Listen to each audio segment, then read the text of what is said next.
Jak obecně určovat podmínky u všech typů výrazů, případně rovnic a dalších typů matematických příkladů, se kterými se setkáte. Podmínky se určují ze 4 různých úkazů, které v matematice potkáte. Jako první se setkáte s podmínkami ze zlomku. Podmínky ze zlomku jsou velmi jednoduché. Pro zlomek platí, že co je ve jmenovateli, se nesmí rovnat 0. Platí to opravdu obecně na naší úrovni matematiky. To znamená, vezmete přesně to, co je v tom jmenovateli napsáno a napíšete, že se to nesmí rovnat 0. Takže v případě zlomku 1/x bude podmínka, že x se nesmí rovnat 0. V případě zlomku 1/x plus 1 bude podmínka x plus 1 se nesmí rovnat 0 a jako rovnici, případně nerovnici, dopočítáte, že x se nesmí rovnat -1. Jediný vtípek přichází u zlomků, kde máte ve jmenovateli součin, například 1 a v závorce x plus 1 krát závorka x minus 2. Platí, že každý člen součinu má vlastní podmínku. Takže tady bude, tady jsem se teď uklikla. X plus 1 se nesmí rovnat 0. Tak. Takže x se nesmí rovnat -1. To je podmínka z prvního činitele. A z druhého činitele x minus 2 se nesmí rovnat 0. Přičtu dvojku a x se nesmí rovnat 2. Jo? Tedy kolik máte činitelů, tolik máte podmínek. Nic jiného složitějšího vás na střední škole v těch zlomcích nepotká. Druhé, z čeho určujeme podmínky, je odmocnina. U odmocniny je to stejně jednoduché. Co je pod odmocninou?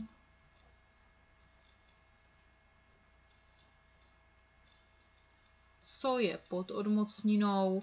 Musí být větší rovno 0.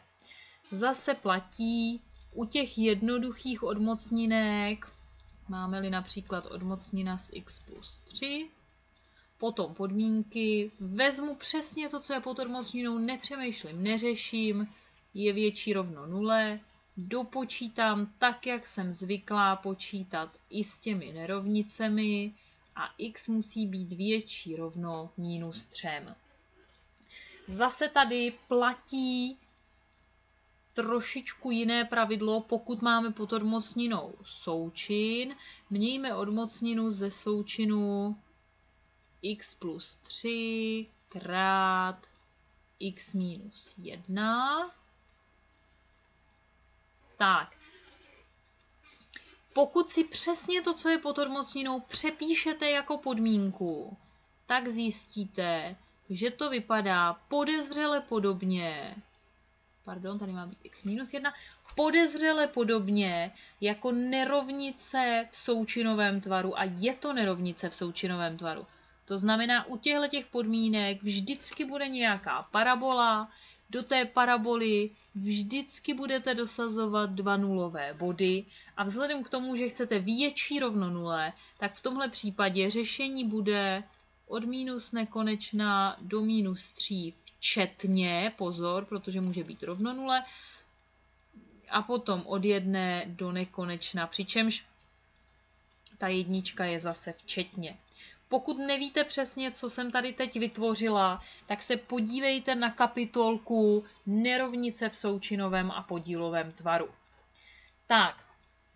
Takže první 2 věci, ze kterých určujeme podmínky, jsou zlomek a odmocnina.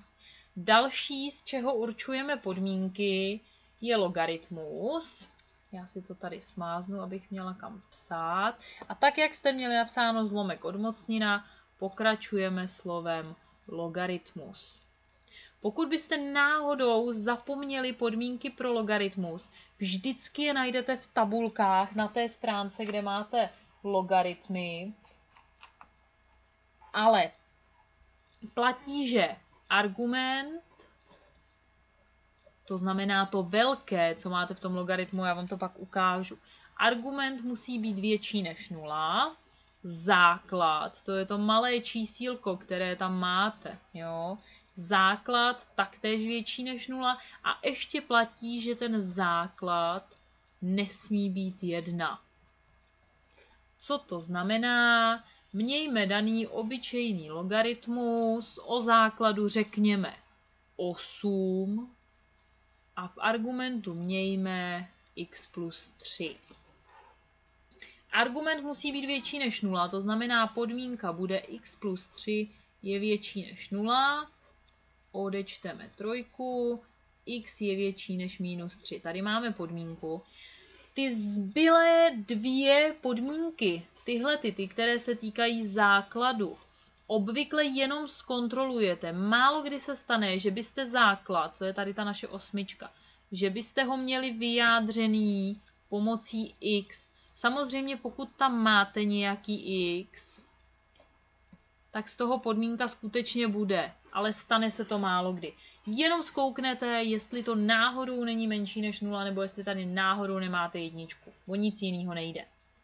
Tak, a podmínky se ještě dělají s funkcí tangens a kotangens. S těmi se na střední škole prakticky nesetkáte, já je v hodinách neučím, určitě je nepotřebujete k maturitě, ale aby bylo tohleto video kompletní, tak si i tyhle ty podmínky ukážeme. Tady máte funkci tangens a všimněte si, že ta funkce tangens tady samozřejmě všude běží do nekonečná, jak nahoru, tak dolů. A všimněte si, že se postupně blíží vždycky těm polovinám pí. Jo? Tady máte minus polovinu pí a ta funkce tangens se jí asymptoticky blíží. Stejně jako tady té polovině pí se asymptoticky blíží. Tak, ona se jí ale nikdy nedotkne. Proto je jasné, že když máme nějakou funkci, řekněme tangens, závorce x plus 1, tak je jasné, že tohleto x plus 1 se nikdy nemůže rovnat. A teď pozor, pí půl, to je nám všem jasný, jo, polovině toho pí. Ale abychom tím postihli i všechny ty ostatní půlky, to znamená tady minus 3 pí půl, minus pí půl, samozřejmě to pí půl, to je to základní, ale taky 3 pí půl a všechny další, kterýma to pokračuje, tak je potřeba tady za to napsat plus k pí a středník a ještě doplním, že k patří do celých čísel. Já vím, že toto žlutou špatně vidíte. Já si tady teď vezmu černou, napíšu vám to ještě jednou poctivě tady dolů.